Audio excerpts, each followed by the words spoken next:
Bonjour, Morning Brief du 11 mai 2017. Alors, une journée calme plutôt pour les bourses maghrébines. Mazi gagne 0,07% et les volumes dépassent les 145 millions de dirhams. Pas d'actualité pour le moment sur la bourse. Disons, c'est une période un peu creuse pour la bourse de Casa. En attendant la publication des états financiers trimestriels de la part des banques marocaines.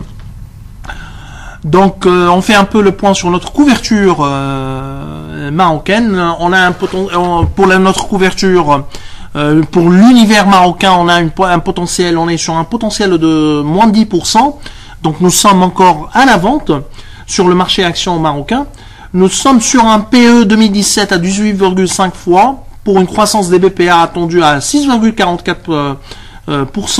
La prime PE du marché action marocain serait à 19%. En ligne avec la moyenne historique 2009-2019. Par ailleurs, le yield estimé pour 2017 serait autour de 3,7%, soit un niveau inférieur à 4%. Il s'agit du plus bas yield depuis 2009. Quoique, vu les taux bas au Maroc, ce rendement reste plus élevé par rapport au taux 1 an offert par le bon de trésor, au taux disons bon de trésor 1 an, bon trésor marocain, bien sûr, où on est autour de 2,2%. Notre valeur préférée reste HPS, sur laquelle on réalise un rendement de plus de 48% depuis son intégration dans notre portefeuille central le 22/11/2016. Alors, pour ce qui est du marché action tunisien, le discours du président Beji Caid Sebsi a été froidement accueilli par le marché action tunisien. Une légère baisse du principal indice de la bourse de Tunis de 0,02%, mais les volumes sont importants à plus de 100 millions de dinars, dont une transaction de bloc sur la BIAT, plus de 94 millions de dinars.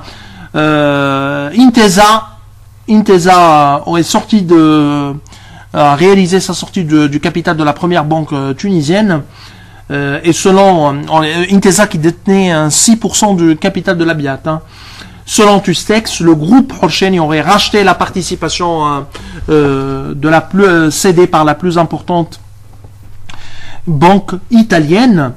Selon nos calculs, le portefeuille Horsheni, on s'est amusé à regarder la valorisation du portefeuille action cotée du groupe Horsheni, serait la valorisation de ce portefeuille serait autour de 300 millions de dinars. Pas mal. Biat également propose à son AGO un dividende de 4 dinars, stable par rapport à l'année dernière et en ligne avec nos attentes. Alors je vous souhaite une bonne journée. Au revoir, à demain.